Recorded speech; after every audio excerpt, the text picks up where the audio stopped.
Hey everyone, welcome to another exciting edition of Words, Images, and Worlds. Delighted, excited, elated on this episode to be talking with comics creator, author Andy Diggle. Andy, thank you for jumping in, joining, and talking with me. You're welcome. Thanks for having me. A pleasure, a pleasure. I will mention that folks out there might know you best for books like Green Arrow, The Losers. You have some interesting, impressive work on Judge Dredd from the way back, as well as Daredevil, and some projects from Marvel. And so on this episode, we're zoning in particular on a new Elseworlds title that you're launching as of this recording next week in the United States. So excited to talk a little bit about that. Yeah, it's actually really exciting. I the book is Batman Gotham by Gaslight, the Kryptonian Age. Issue one Hmm. is coming out on the 11th of June, which is next week. Hmm. It kind of came about almost by accident. It was I got the job by trying to turn it down. It was oddly. Ah. Um, I was chatting with Ben Abernathy when he was still at DC. He was a senior editor there. And he'd mentioned I was doing a one shot on something else for him at the time, and he'd mentioned that he was keen to bring back Elseworlds, Yeah. and he wasn't sure if he was going to be able to get it past the powers that be at Warner Brothers. But but I've always loved the concept of Elseworlds, having all that wiggle room to reinvent stuff. Um, and at the time, I was writing The Expanse, Dragontooth, Hmm. which is based on the books and the TV show, of which I'm a huge fan. But that's a very kind of technically complex bit of writing because there's lots of kind of hard science involved and lots of reference to dig up. And it was kind of, it was a lot more work than a usual comic script would be. And I'm terrible at multitasking, and so I kind of said to Ben, well, I'm kind of too busy to pitch you anything for Elseworlds right now. But thank you. I would love to do something at some point. What kind of thing are you looking for? And he said, well, pitch me stuff, whatever you're keen on. And I like Ben. I want to help him out. So I said, well, if I was in your position, if I was a senior editor at DC who was putting, bringing back Elseworlds, I would start with the great granddaddy of Elseworlds, which is Gotham by Gaslight. I mean, I Hmm. think Hmm. technically it was actually before the official Elseworlds branding, but just that whole concept of like a 19th century Batman and a 19th century Gotham, it just lends itself. That character lends itself so well to that archaic kind of world. And I said to him, well, if I was you, why not expand that world? Because all we've seen of it so far is Batman and Gotham. But what Hmm. about all the other heroes and villains? What about all the other parts of the world? That are just waiting to be explored. And I just started riffing. This was just over a few emails. Like, well, you could do this, you could do that. Like, you could do this with the Flash, you could do that with the Green Lantern.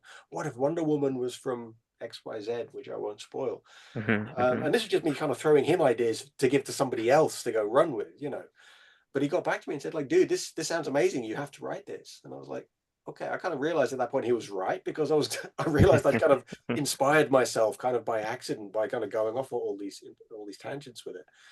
I'm like, yeah, no, Ben is absolutely right. I seem to have accidentally cooked up an entire story here. So that's kind of how it started. And it's been really nice how much wiggle room Ben and Marcus Draper, the new editor, and just everybody at DC, they've given us loads of wiggle room to just reinvent stuff. I think with an Elseworlds, obviously it's always this tension between what's familiar and what's new and different. The fun of an Elseworld is like Batman is still recognizably Batman, but it's a different version, and you're never quite sure going in as a reader like how much is going to be familiar and how much things will be changed. One of the nice things about this book is it's not just Batman. We're basically putting together the entire JLA and a whole rogues gallery of 19th century DCU. So there's but at the same time, we haven't got room, or it wouldn't be interesting to just do everybody's origin story from scratch. So I'm trying to tell a story where it weaves them all in gradually in a Hmm. way that kind of feels tonally appropriate to the original Gotham by Gaslight by Brian Augustyn and Mike Mignola. Um, it's funny looking back on that, but I remember reading that book when it first came out and being kind of blown away by it. But looking at it from the context of the whole DCU, there aren't any superheroes in that book. You've got a 19th century Batman basically chasing a serial killer. Yeah. Yeah. But there's no superpowers, there's no sci-fi technology, there's no aliens, there's nothing in it that would even reaches like an H.G. Wells level of science fiction in terms of the world building. But of course, if I'm bringing in lots of other DC characters, you can do Batman without superpowers, but Hmm. how do you do the Flash or Superman or Green Lantern without superpowers?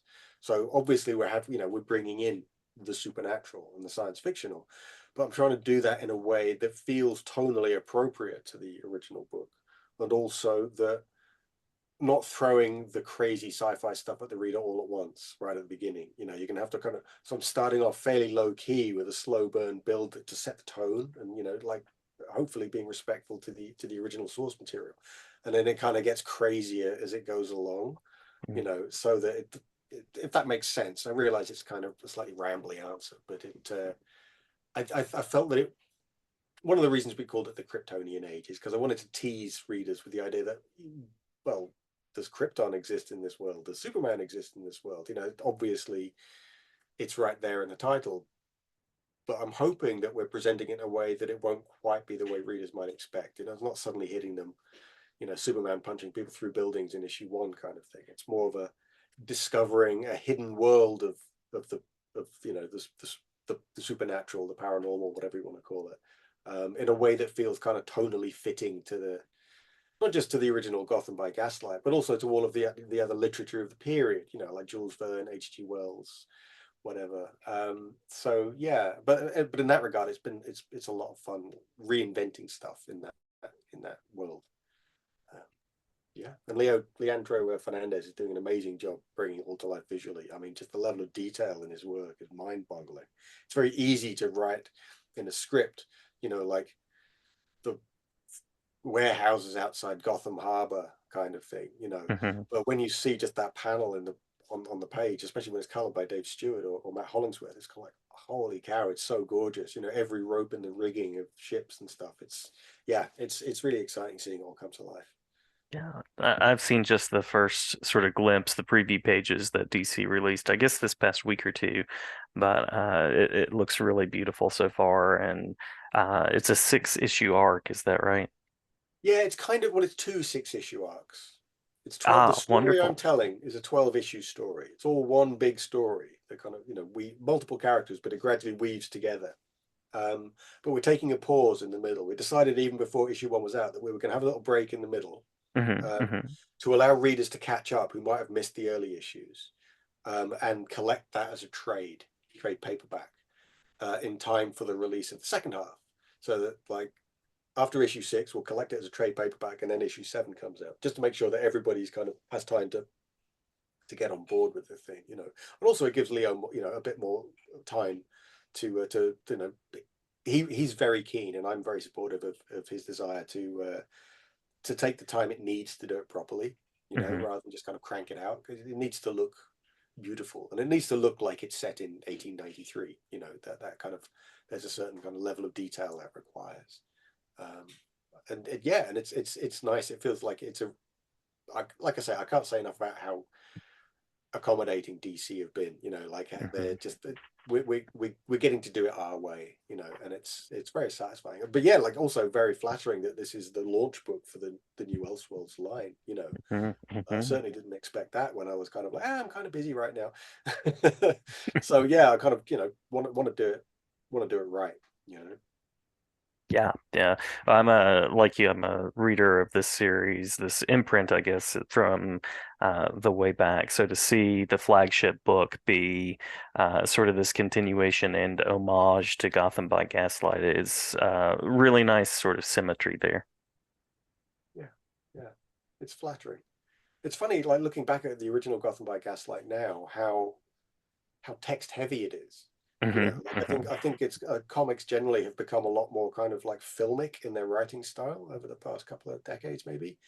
Certainly, I tend to write in a filmic style. I've got to use sort of cinema script format and so on. And we don't so much get those kind of the caption heavy internal monologue kind of comics that we used to Hmm. Hmm. back in the 80s and 90s.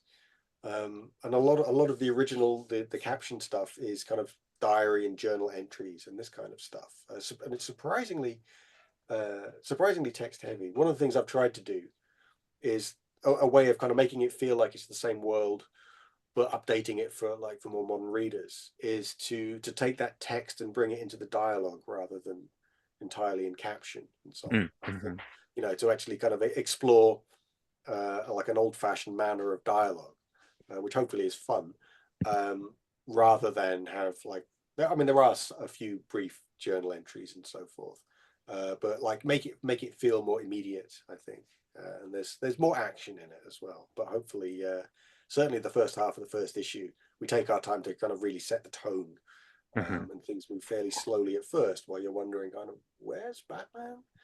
Don't worry, Batman is coming. Um, yeah, Nice, nice. Well, it sounds like you have a nice story space there with two 6-issue arcs. I know the original books were anywhere from 48 to maybe 60 pages in length. So it sounds like they've given you some great space to explore and to have some fun playing with the possibilities. yeah, totally. I mean, originally we were going to do like sort of maybe 24-page issues and have a Mm-hmm. short backup strip at the end of each issue, like making up a total of 32 story pages. And I was thinking we could use the backup strips to do the origin stories of each of the separate heroes and villains who will become a part of the main narrative. And I kind of found that I would rather just use the whole 32 pages to tell the main story. I'm finding ways to weave the some of the origins are kind of implied. Some we briefly see in flashback and so on, and some of it's left slightly mysterious. Um, because origins, they can be kind of dull. Like with the certain origin stories, we don't need to see Spider-Man's origin story again. You know what I mean? I love that bit in Civil War where Tony Stark asks Peter Parker, like, "So how did you become Spider-Man?" Well, I got bitten by it, and then Tony Stark suddenly gets distracted by something else and cuts him off mid-sentence. I laughed out loud at that just because it's perfect, because the audience knows already. You know what I mean? They don't need to have it explained to them again. And so, like, I'm focusing this time on what's different rather than what's already familiar, if that makes sense with the characters. But it's a lot of characters to juggle. So having that 32 pages a month really helps to be able to bring in these separate strands. At first, the separate story strands of the different characters won't immediately be apparent if or how they're connected.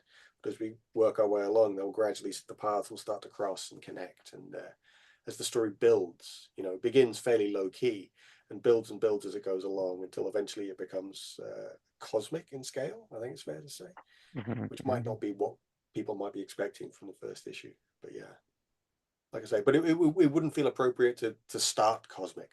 You know what I mean? That would have felt like a different book somehow. You need to earn that kind of thing. Yeah, yeah. Well, that makes sense given the original book. I was actually going to ask sort of an origins question of because I'm an English teacher. There's an educational focus to some of the podcast space. So curious. We'll do kind of a two-parter here. Um, how you knew you wanted to be a storyteller, but then also I love the Elseworlds for their flexibility. So curious about the sort of the what if and what that allowed you to do as a storyteller. So what made me want to become a storyteller in the first place? I think I don't know how to answer that without sounding pretentious. I was going to say I was always making up stories. It was just, you know, but I don't want to make it sound like, oh, it's my gift. I'm unpretentious about it. I think the honest way to answer it is the only thing I was ever any good at. You know what I mean? It's just making stuff up.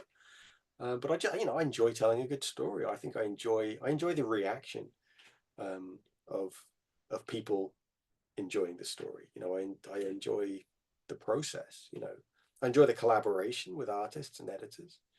Um, there's a part of me that you know would like to write prose as well. I've sort of dabbled with it a little bit. I don't.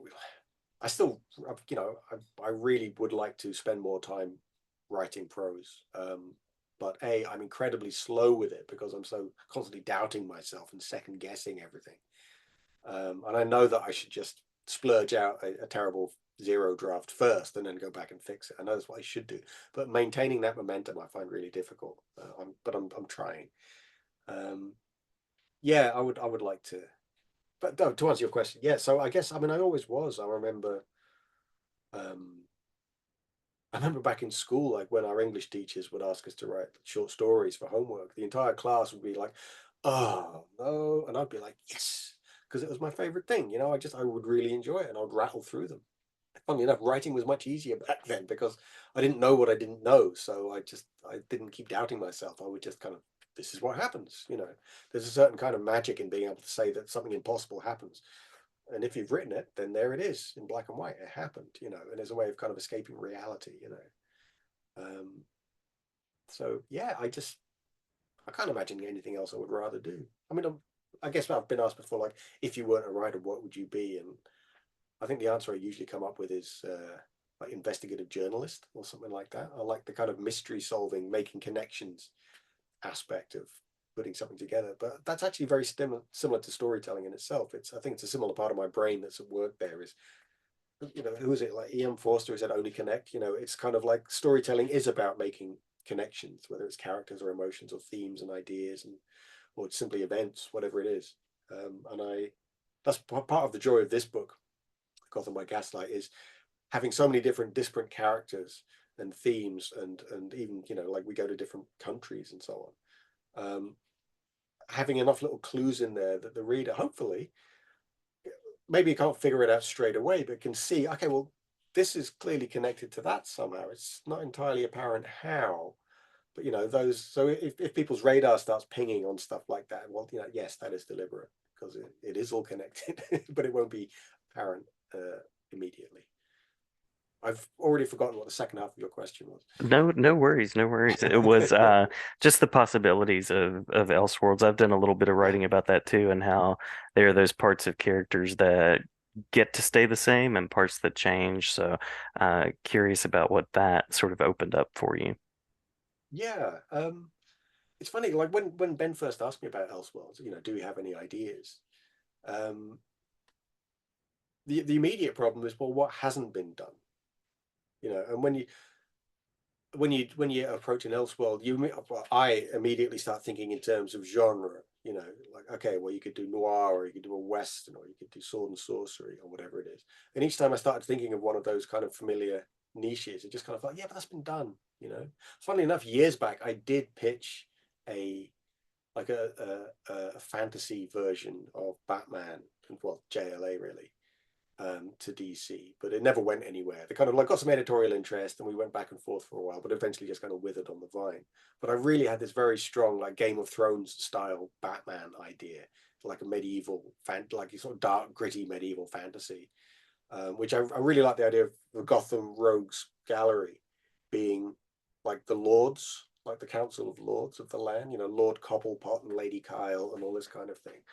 And the idea of the Batman being this almost like an urban legend of this mythical dark knight.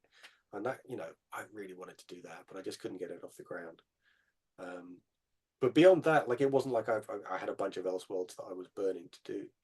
And just like I say, the Gotham by Gaslight, it's like, well, immediately that kind of lit a fire under me. Like, I realized I was just bubbling with all these different ideas of ways to bring this world to life, and coming up with like I say, making connections between stuff. I think a big part of when you have these big superhero universes like Marvel and DC, often the characters that they have in their stable, some of them might have been brought in from other publishers that were absorbed by the publisher, and often they were just kind of, they didn't go in designing how all the characters connect in a coherent universe to start with. A lot of it's kind of assembled rather piecemeal over the decades. And so when Mhm, you mhm. step back and look at the big picture of continuity, it's kind of confusing to a newcomer. And I'm basically a newcomer. Like, I always think of myself as this. I'm not deeply immersed in continuity, and don't pretend to be. And one of the lovely things about this is having a chance to actually basically build the whole world outside of Gotham, in a way that does feel coherent and cohesive, and actually it's not randomly mixing lots of different stuff together in a way that doesn't necessarily connect. I want to make it feel like everything connects. Doesn't mean everybody's got the same origin story, but it means that I can gradually draw those threads together in a way that's hopefully satisfying. We'll see anyway. Yeah, well, looking forward to it here. And I have one more question about the book. I promised you a brief talk, and I will keep to that. And then I usually close with sort of connection questions of where people can follow along. But as it relates to the book, you were talking about sort of establishing that setting and establishing the place.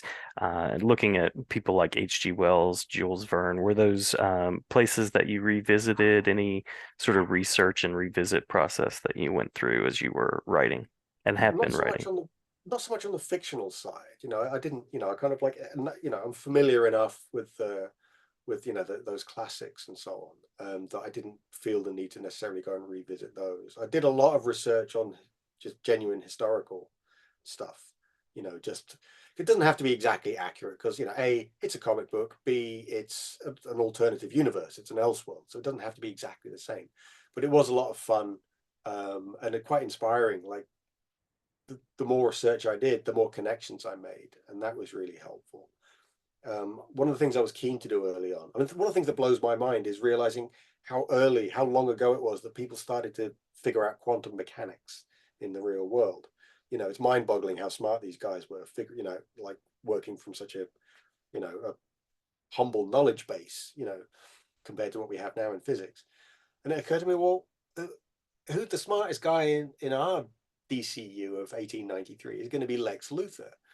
And he's kind of operating around the same time that some of these guys were starting to figure out what would become quantum physics. So what if Lex Luthor beat, Bohr and Einstein and Heisenberg and everybody to figuring this stuff out? Like that's literally going to change the course of history. You know, um, the more and I don't pretend to understand quantum physics, but the stuff I have read about it, I found very inspiring. But like the historical research, discovering things like the Carrington event of 1859, when there was this huge solar flare that blew out telegraph wires and so on. And then the following year, 1860, was the Great Meteor, which was referenced in a poem by Walt Whitman and sort of appears in oil paintings. There's a meteor that crossed the United States and was seen by lots of people. And it occurred to me, okay, what if these two events were connected? And also realizing that my story had to be set in 1893, it's like, okay, so that means 1860, 33 years later, is when our story is going to be set. Huh, okay. And if anybody's read the first 3 or 4 pages of our new Gotham by Gaslight book, they might figure out something about what the Great Meteor was. So it's that kind of thing. But those things were real, like the Carrington event and the Great Meteor were real historical events that I hadn't really known much about, but just realizing it's this low-hanging fruit just sitting there, and I can then take that from our world and put it into this world where it means something much more significant. I realize I'm being a bit vague about this, but I don't want to spoil the book for the As you audience. must be, yeah, that's absolutely fine. Yeah. So yeah, the historical stuff I did has been really useful. And one thing I did was to rewatch the whole of Deadwood, Mm, because I wanted to get, because the dialogue is so relishable in Deadwood. There's this wonderful combination of, like, on the one hand, completely foul mouth, and on the other hand, like there's rather beautiful, poetic, archaic, long-winded way of speaking. And the combination of those two things I just find absolutely delightful. And obviously, it's not like I can put a lot of swearing in a Batman book or something, nor would I want to. But I wanted to, like I said, about moving the captions into text and actually having it, putting more of an emphasis on dialogue. I've had a lot of fun with the 19th century dialogue, especially with Catwoman. mm, My Selena Kyle's a little bit different, and she's a lot more loquacious, I think it's fair to say, than the typical hard-bitten version of Selena. But she's still got the same attitude. mhm. Um, so she's been an absolute joy to write. I've really enjoyed that. Nice, nice. Well, I already have of course, the first issue on pre-order. Looking forward to it. The last question is usually where people can go to find out more, social media spaces, convention spaces, anything like that that you'd like to share. The best place to find me is on Twitter, sad to say. I'm ashamed to admit I'm still on Twitter. My username is just Andy Diggle. I do have a website, which is andydiggle.com, but it hasn't been updated in about 20 years. So it's like most of my recent stuff isn't even on there. But yeah, Twitter is where you will find me. And I've got uh, what do you even call it? I'm blanking on the name of the site. Where Linktree, that's what I'm thinking of. Oh, I've got a mhm, Linktree mhm. which has got links to all of my stuff. If you just Google Linktree, Andy Diggle, whatever, you'll find me. But I've got my email addresses on there if people want to get in touch. I should say I'm doing a Reddit AMA next week on the Nice, nice. 13th, which is it's on the DC Comics subreddit. But like it's an Ask Me Anything, so you don't just have to ask me about DC Comics. So if anybody is on Reddit, you can find me there. Again, my username is Andy Diggle. If you they've announced the AMA, so you can find me there. It's on Thursday next week, the 13th of June, at well, it's 4 p.m. UK time, so work backwards from there, and that's whatever it is in the States. Hmm. Wonderful, wonderful. Well, thank you for the time, Andy. Thank you for the work. Looking forward to it, as I said, and please come back anytime to talk about projects to come.